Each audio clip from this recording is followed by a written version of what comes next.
Hello there and welcome to a new episode of Afterthoughts, this time again with candlelight. And finally, I have to look where the camera is, finally I have recorded the first partita of Bach. And I explain you why I say finally.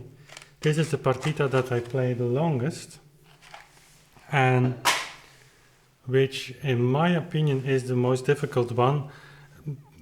Both technically, we have spoken in the last video on the fourth partita on technical difficulties, and all six partitas are very difficult. This is a kind of partita on its own. It is technically difficult, but it is also, as I feel it, a piece that has fewer connections to so-called normal music. I mean normal music by a normal 4-bar structure like you would have in the w.a.mozart clavier, and you would have also here in the partitas, but not in the first one. And if I could show you, but probably you won't see it here at the beginning, certainly with the candlelight, not all these writings in pencils are actually tempo indications, metronomizations. And this is also a piece where I've asked, for instance, my old teacher, Jacques Menuet, who died last year, to give his metronomization for this, because there are so many options in this piece that can be taken, and that's what held me back from recording it earlier. And this first partita, that is a piece that I literally am awake at night for making a decision. And I see that one of the candles is not on. Here it is. Okay, so I will go with you through this piece, if you're interested, and share with you my ideas on that. So it's a famous piece, maybe one of the most famous pieces of Bach.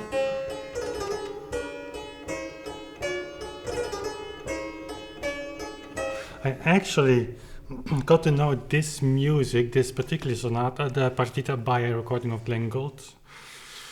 For those of you who follow the channel a little bit longer, you know I am a big fan of Glenn Gould, not all of his recordings, but the last recording he made of the Goldberg is really magic to me. I don't say that he pays attention to all ornaments and all things that we do pay attention to and try to, but it's real music. And this first partita, I have listened a lot to his recording.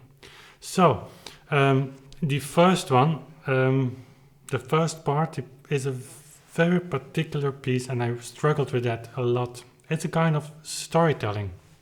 It goes on and on, all these ornaments. And you have actually this simple two-voice piece, like if you would leave out the ornaments, you get this piece.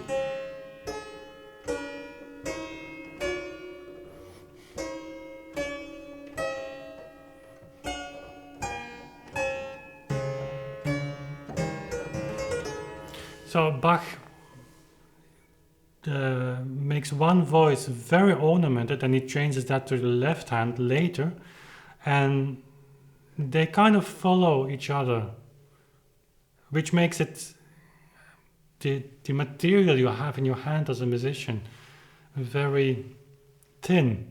It's not thin in the quality sense, but there's nothing much you can do. It's like in a real polyphonic piece. This is of course polyphony, but in a fugue you can emphasize the phrases, the articulations, and things like that. Here it goes really smooth, one hand in hand, two voices, with the B flat lying down in the beginning, which is difficult. This is a third, and the melody, so to say, is in the second voice in the D.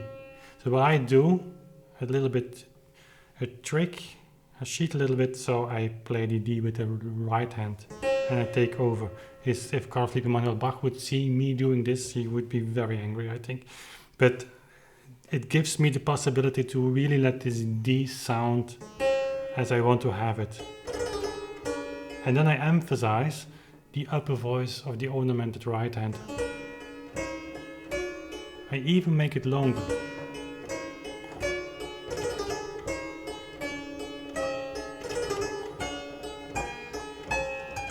And if you pay attention to the ornaments, it's B flat, it is a repetition.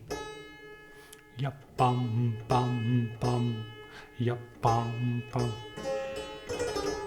So it gives a particularly kind of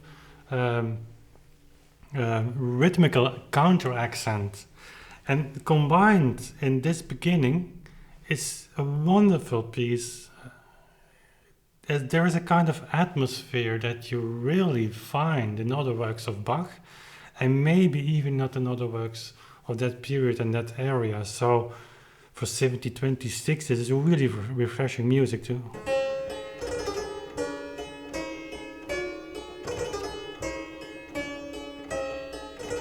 Also so nice, he's going up, bum, and then just going down.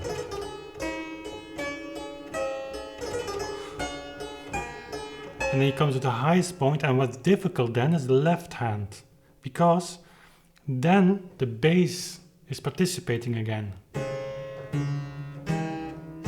But what I would like to hear, which is so difficult, and I'm not achieving it all the time, is to hear this separation.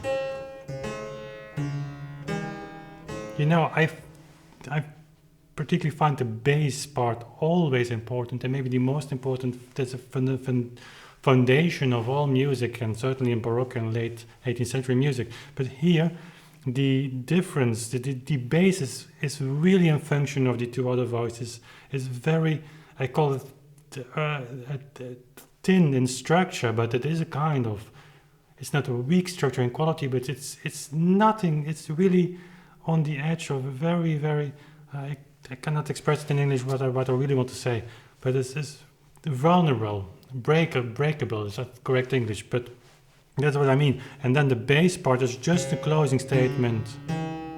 So the alt voice is more important. So the separation there on the clavichord, it's Klavierübung, clavichord exercise, actually, literally translated. But if it works, if you do it well, it pays off, because you get this, what we call a lot, this three-dimensionality. I show you what I mean. I take the D a little bit early, but the A is the most difficult, because I don't think you can take the F earlier.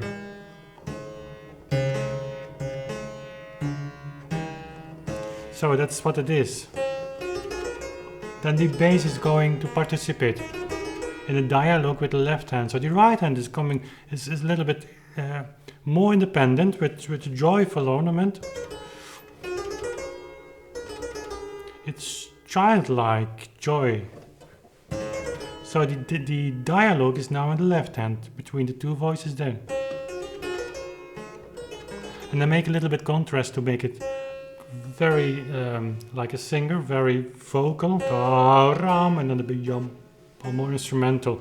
That's a choice. It's not indicated like any articulation, mostly is not indicated by Bach. Sometimes it is, but not here. And also here, very much attention to the E, because there is a solution here in the right hand and the F, and then the left hand takes over. And what's difficult there is, of course, the ornament. It is a restriction on tempo as well, to me, because if you play it faster on an instrument like that, and harpsichord would be the same, you need time for the sound to be formed well. But what's tricky there, even though this is a kind of normal walking tempo, it's not too fast. We're playing in 8-note structure, because these 32 notes are structural notes, they're ornaments, but they're so heavily present that you have to pay attention to them and take them into account in your tempo calculation. So the tempo decreases from a normal 4/4 tempo ordinario to a kind of adagio structure. And then you have the left hand D3 trill, but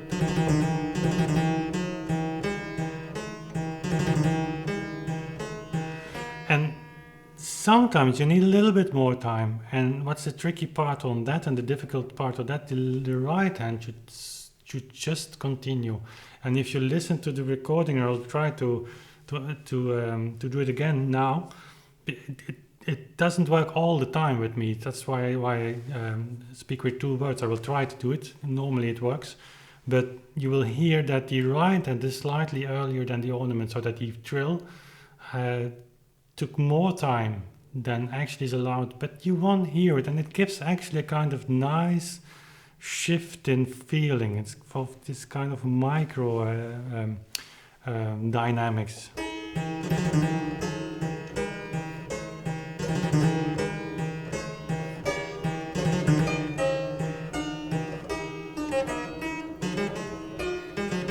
And then suddenly the left hand shifts and changes again from character as a very crescendo,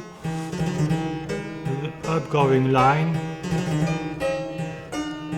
And then it leaves out actually this repeated F, which makes the structure and the sound really different.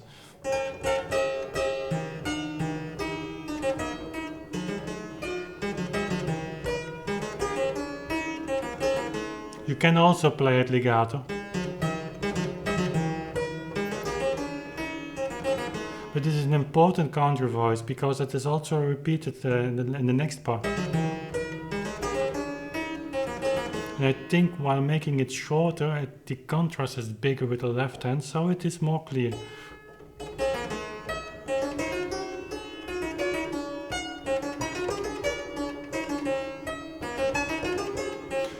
And the left hand is really storytelling on that moment. So from just joyful ornamentation, the left hand took over and is now the main part.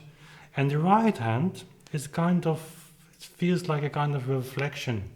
It's listening to what in the left hand is happening. And in the meantime, and that's actually for the whole first part, what I decided to do is to keep everything in a strict tempo, because what's unified in the beginning, as we talked about is two voices are going up and down and paying much attention to each other, is loosening throughout the piece. And by keeping the tempo steady, you get this wonderful opening of all three voices that are so-called, so to say, grown up and follow their own path, but in the real easy structure of the bar structure. So, and that's really wonderful, and the development starts here.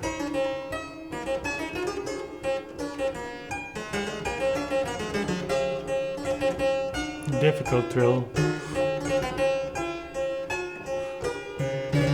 And obviously the 8 notes, they provide the rest and the ease and the walking feeling of the piece. That's my addition. There is a slur, but I don't play it.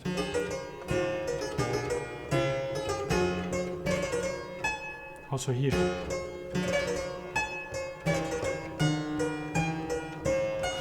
Counter melody.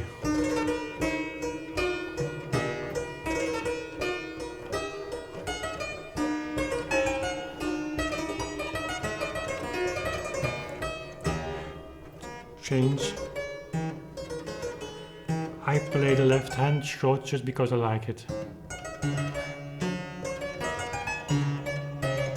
So what was just in the left hand, the right hand just reflecting on that and leaving the room and the space for the left hand to sound and to speak out, that's now happening in the right hand. So the left hand should take over this very peaceful continuation, listening ear to the right hand. So the right hand is very well articulated and very well pronounced.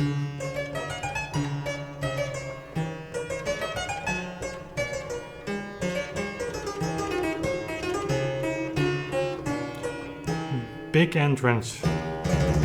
Difficult because the right hand has a release on the A, and on that moment there is a theme entrance in the left hand.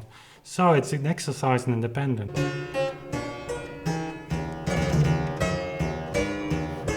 So here, take your time.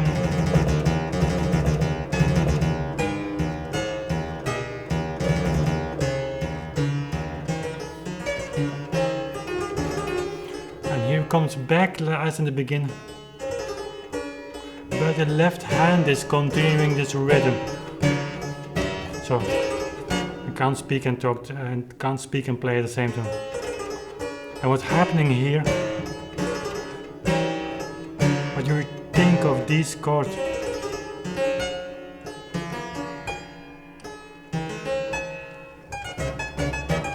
That's really, I would say, my daughter would say that's cool, but it is really cool.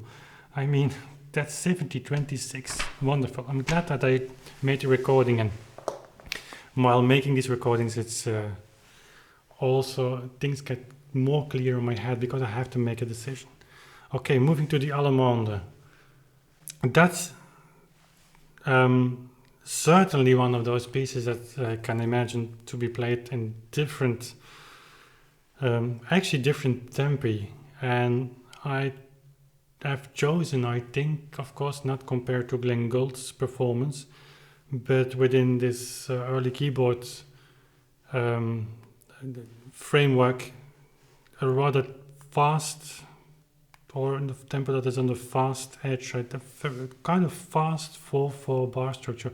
And obviously this is a piece that invites you to do that, since you have this strong emphasis on the first beat, on the first beat of every bar. It gives a connection between the bars over the bar structure.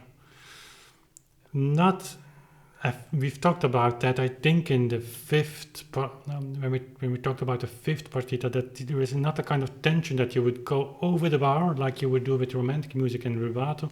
There's a metrical feeling, but you cannot avoid hearing the heavy beat on the first beat, like bam.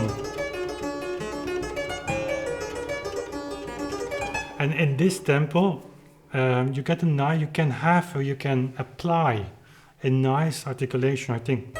Paya pam pam pam, paya pa pa pa pa pa, paya pam pam pam, pada pam pam, paya pa pa pa pa pa pam, tada pam pam, paya pa pa pa pa pa pam, tada pam, pa pa pa pa pa paya pa pa pa.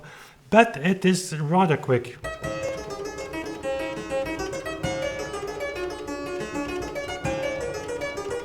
And then here jump, high point. So I play it again without talking, and what you will hear then is again in the left hand, so the rhythmical pulse. And then it starts activating. So the bass part is going slightly out of tune because of the candlelight. So it's very rhythmical and very also joyful, but not joyful in the same way as the first part was. This is more serious, and an Allemande normally is a very serious piece. I once read the comparison with, I don't know who wrote it, it's an old source. I don't know, it's 18th century or early 19th century, but anyway, he compared it with an old guy talking very serious business.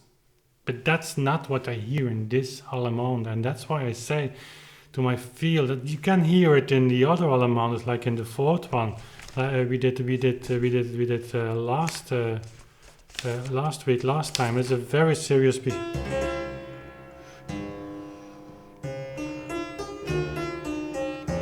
So I'm curious to know, and I don't know where Bach based his ideas of this dance tempi on, because they differ so much. But this is not very serious. It's serious in a way, but on the other hand there is a kind of hurry as well. So in this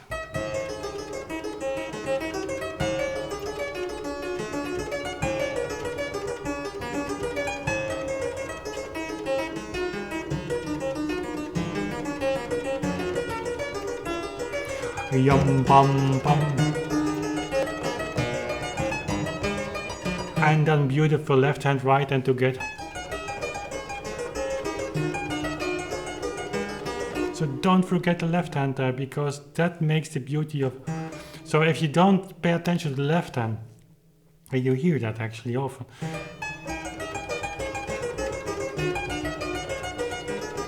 It's much more beautiful to give the left hand the space it deserves.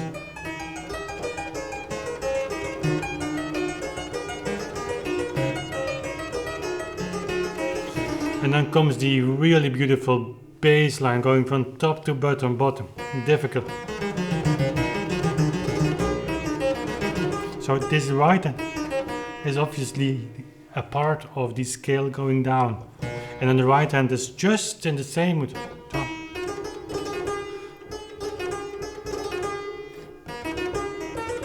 Also here, what's written is this. But they keep the A longer, so you have in your ear that pa pa pa pa ya pa pam ta ta tam. I keep the figure there.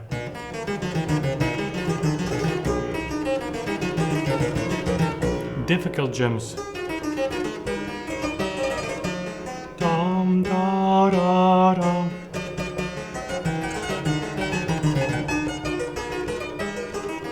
And then a very complex solution. That's the bar that makes me doubt if this tempo is not too fast. So this solution works nice, but it is so complex and so dense in that moment that you could start doubting that this might be too fast. But I like it. I mean, that's something else. I can make the decision of playing it in this tempo because I like the conclusion. I mean, if you start with this bar, so the last chord, yappa pam pam, but playing slow.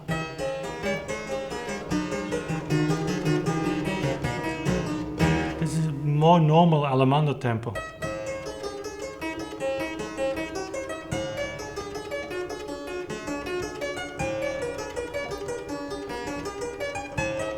It works also, and it's much easier to play, I can tell you.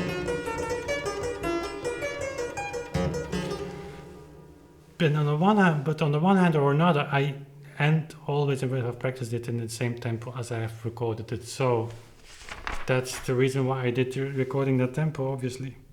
Then the Courante, which is normally a livelier piece than the Allemande, is to my feel more static one. Here in this notation, you have the 16 8-note dotted 8-note structure with 16 notes combined with triplets in the right hand, but that's in that notation meant to be played also as three time structure. So you're not playing this. So the 16th note is coming at the same time as the third 8th note of the triplet. That's what I want to say. So heavy first beat, that's really for me the key to this part.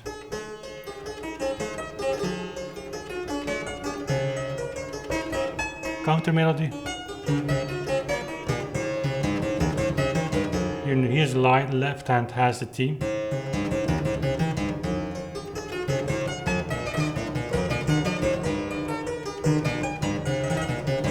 So what you had in the first movement, that both of the hands were very gentle to each other. They waited, they listened to each other, they went very smoothly along to the top, to the bottom. So that's very different here. The two voices are really separated, and it only works to my feel if you make all the fragments, all the phrases, all the figures very clear and give them articulation space. I mean by that, for instance, pa-dum, pa-bum, pa-dum, because if you combine it with the right hand,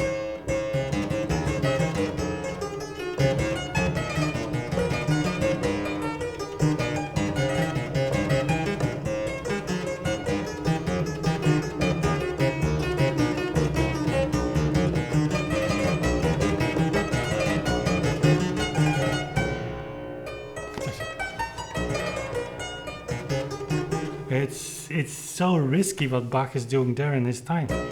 I mean, this. And then very beautiful.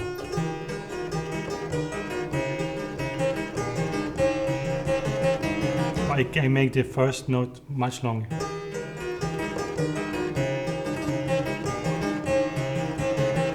That's so beautiful. Also here, first note.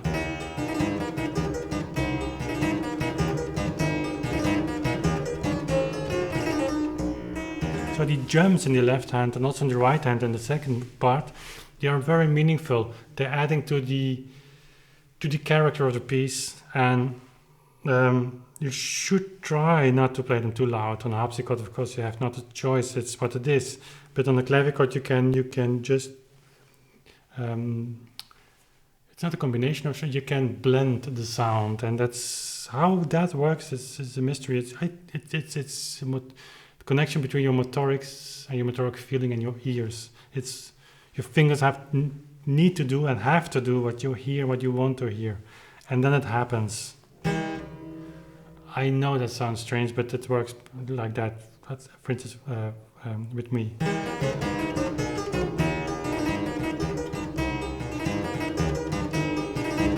Because you made the left hand too brutal, it's the character disappears.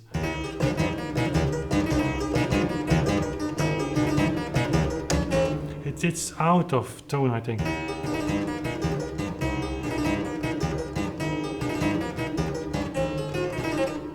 And the trill on the first beat is added by me. I just like it because it's an emphasis. You emphasize by doing that the first beat, which in this Courante is very important. Then the second part.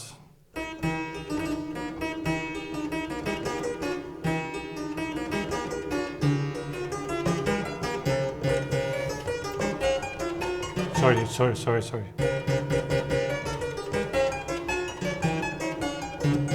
And then you have this, and I take a particular fingering for that. I can, if you have difficulties with these, I start to triplet with 4 because that feels very nice. And then it's not too difficult anymore.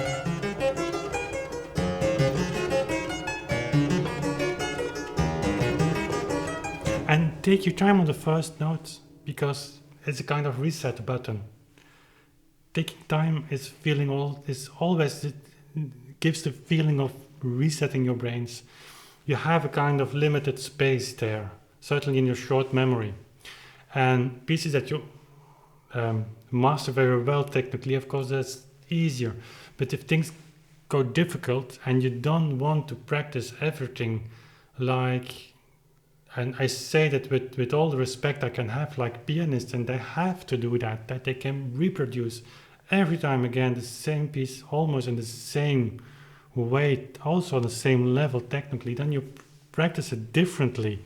But if you practice more like I practice, that you master the piece, but you sometimes need the margins to fill up the margins. Like here it's difficult because the right hand does something you cannot control when focused on the left hand. Then it's good, and it's always written in the music. I mean, take a look at all difficult spots in Baroque music and you will find always solutions to just reset your brain, your short memory that is just fresh for the new bar, and that works great.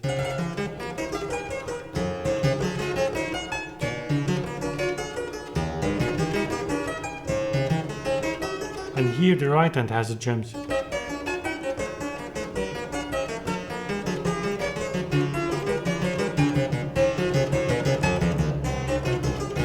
And of course, it's a big jump, and then you have to go back to the C sharp here in the middle of the keyboard, but you need time for that. You cannot just jump to the A and the B. It's technically impossible. I can't even play it, so you need time, but in a dramatic way, in an expressive way, you need the time.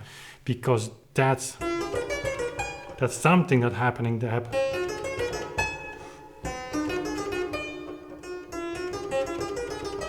Okay, so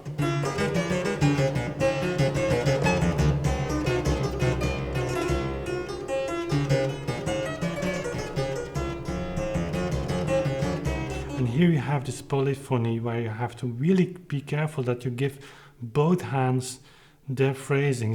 Here it is important, because if you don't do that, this passage can sound a little bit boring because it's confusing. But if you give the room to both hands, it's really it's complex, and I hope that the listener is then attracted to the complexity and sees things happening or hears things happening, and is not always able to place them. That's not important. But the phrasing here is very, very important. Sorry.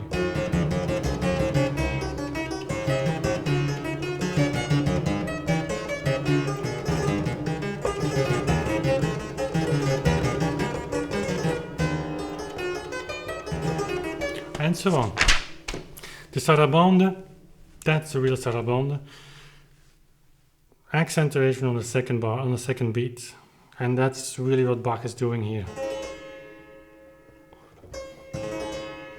And what's for me the key to these kind of slow movements is do not have a fear of the slow movement. In my field, the slow movement is only very fatiguing for the listener if you try to, how should I say, not to play slow in a way that you just want to be earlier on the next beat than actually is allowed. On the contrary, lengthen everything you can, and then it's the question of just feeling the balance of the edge. Don't go over it, because then you break it and then it's over. But if you're really on the edge of waiting as long as you can, and then just maybe with a little catching up of the movement to fall on the right spot again, then it's wonderful. And then it cannot it can continue forever then. So there is an energy in the first chord, goes to the second. It's emphasizing that Bach with the bass note.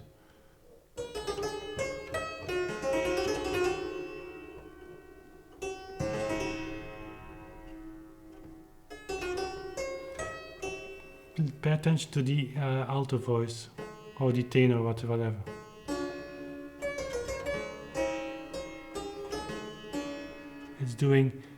It's going along with the alto. Actually, you have a doubling. You're creating an alto voice, soprano.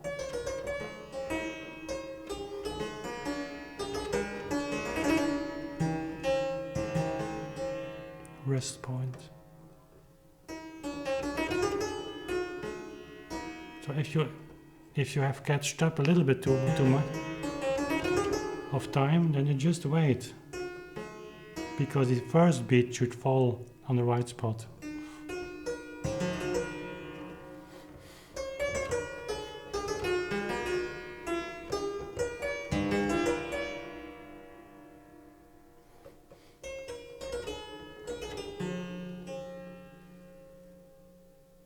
I exaggerate, but that's the beauty of a clavichord.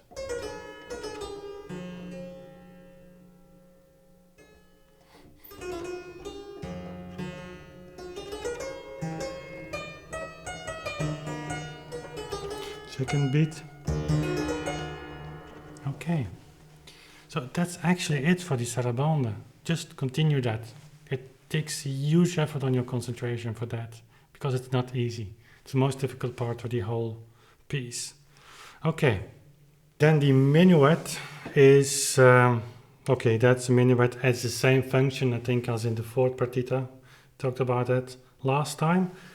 It is not music that goes very deep, but it is a perfect bridge for this Sarabande to the Gigue. So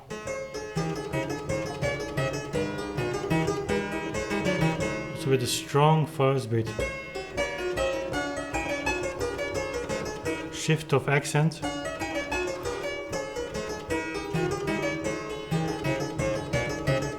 and so on. Practice very well on the 16 notes, it's difficult. Okay, and then there is the Gigue.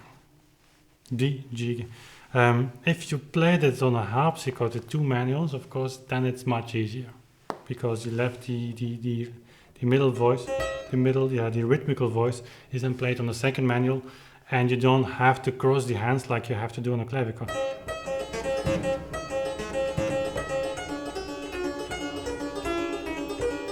So I make an accent on the 4th and on the 2nd beat, counter accent. You could do it differently. But I think it's more interesting. But obviously it's difficult to keep the left hand. It has support from the right hand. From the beginning.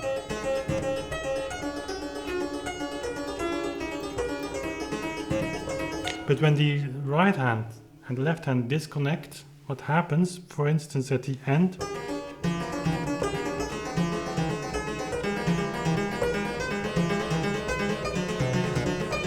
now it's a voice on its own, but the connection rhythmically with the right hand should remain the same. So as the right hand needs a little bit of time to jump to the bass, the left hand should also take a little bit of time, but you shouldn't hear it. And that's tricky.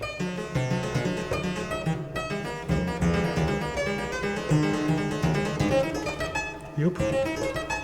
Or playing this piece on a concert, you never know how it will end. Certainly on an early keyboard with all these little small keys, things can go wrong immediately. So, for this piece I have literally 3 or 4 tempi that can work. I chose the tempo, it's about, I think, 60 for the half note. I like that, and it's a tempo also for Jacques van Nootmesser, 120 for the quarter note. So that's about the tempo I think I took for the recording. I have played it in Brugge, I think much faster, which is joyful to play and difficult to play. I mean, it's not nice to, it's nice to play, but it's more difficult obviously with the speed. But it goes beyond the notation, maybe, I don't know, I just give you a glimpse of that.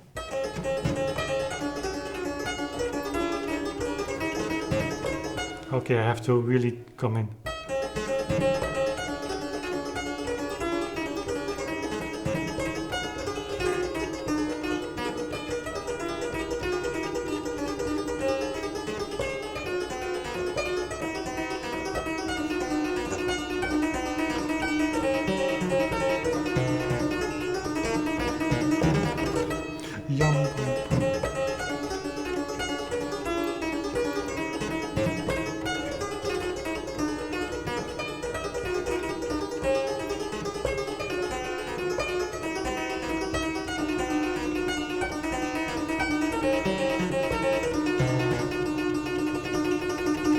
And then it's over. So I have to practice that to be able to play that in a really faster tempo. I have played also in a much slower tempo, which works. The faster tempo, I will never do that again. I think that's over the top. Glenn Gould, of course, does it, but he doesn't pay attention to the historical sources. But anyway, what's the historical ground for this Gigue? I don't know. It's so atypical. But anyway, it works on the clavichord, but you have to practice really hard. It's not the point that I won't do it probably anymore, but I think it's beyond the notation. It's 8-note notation, which makes it fast beat structure or faster beat structure, but this is over the top. Playing slower, sorry.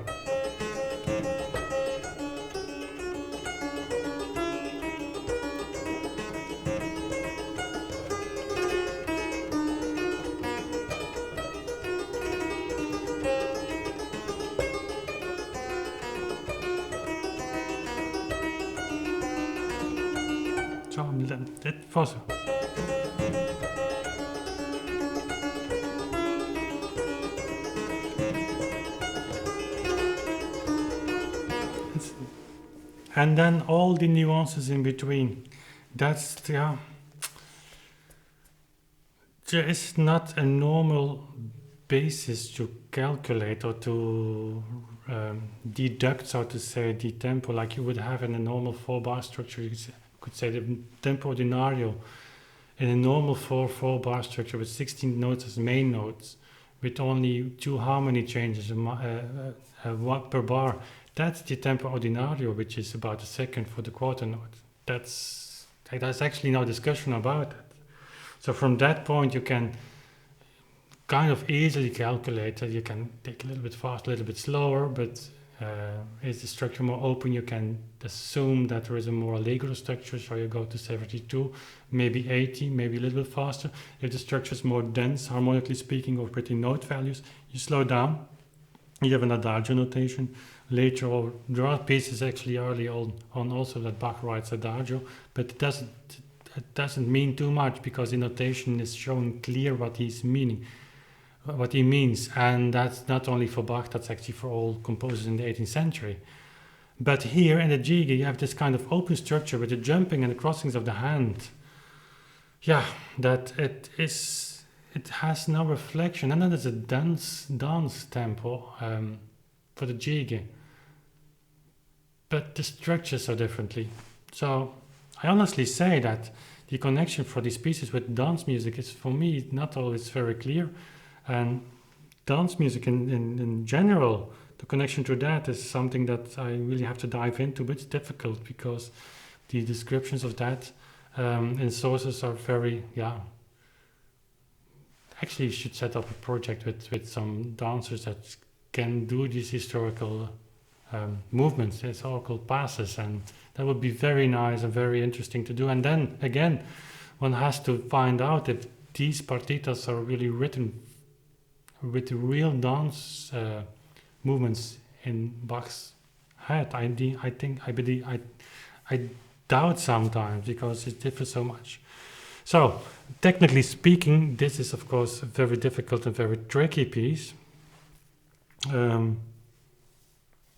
You should actually be able to play it by memory, almost, and certainly if you play it on the concert, because you can forget the position where you are. Having said this, and I was thinking or reflecting a little bit on what I was reading with Carl Philipp Emanuel Bach, he said, and that's actually very interesting, that you should memorize pieces, not to play them from memory on concerts or for other people, but to practice them in complete darkness.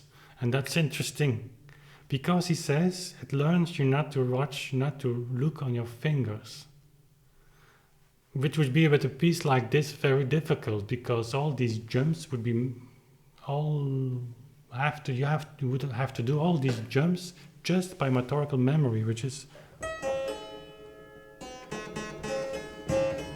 it's really strange, but it catched my eye and it remained in my head because when I was practicing a lot of Chopin on the Erard piano here behind me, I read a lot of sources, 19th century sources, and actually there is a tendency, if you once start to realize that people were not looking on their hands. Look on the drawings and maybe even the pictures that are also from early lists. Pictures, the first pictures are early 50s actually, very beautiful ones.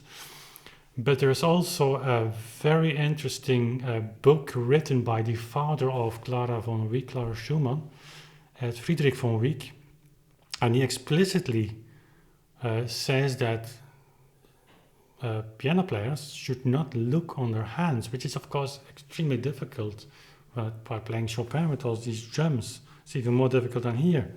And I'm just mentioning that because there is a connection with this music maybe to the 19th century, and what I was telling you to memorize this piece just so you can watch on your hands might be very unhistorical. And even Chopin, you should look it up, and it's one of his last letters he wrote from England. he made one last tour in England after he not divorced but break up with J.S.Bach. So he had to find some income, and he had this last tour with, I think, with the Sterlings, James Sterling, if I remember well. It's so long a time ago. But anyway, he writes that he sees two sisters playing somewhere, and they played so many mistakes, he writes, even though they looked on their hands. And that, I always remembered that quote because it's connected to all the other quotes. You could say that in the 19th century, pianists didn't look on their hands, which would be a revolution in modern piano technique, because that's the first thing we learn to memorize, to be able to look on our hands. So same thing here. I'm not able to play this just by only looking at the score. I have to look on the keyboard. Yeah, okay. So last thing, to close this very long session down, last thing is the very, very difficult crossing of the hands here. So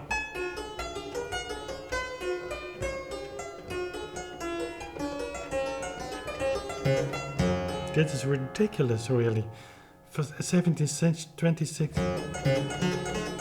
Again. For me, it's obvious. It's so clearly meant for one keyboard, not for two. If it were to be played on two keyboards, he would have written that, as he does with other basses and also with organ music. So this is really meant for one keyboard. That's sure for me. And not only by leaving out for two manuals for tri manuale is indicating that, but also the fact that when he's crossing really insanely to both hands, there is not one note of the melody that it's being blocked by the left hand. Also not in coming up. He shifts.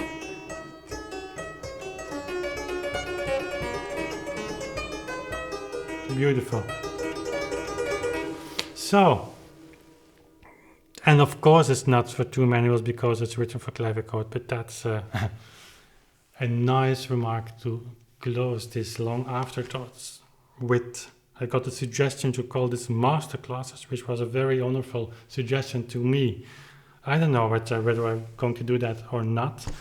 I'm just speaking out loud with you kind of in an improvisatorial way on these pieces, and it's just our ideas, but it's nice for me to read your comments and see that you actually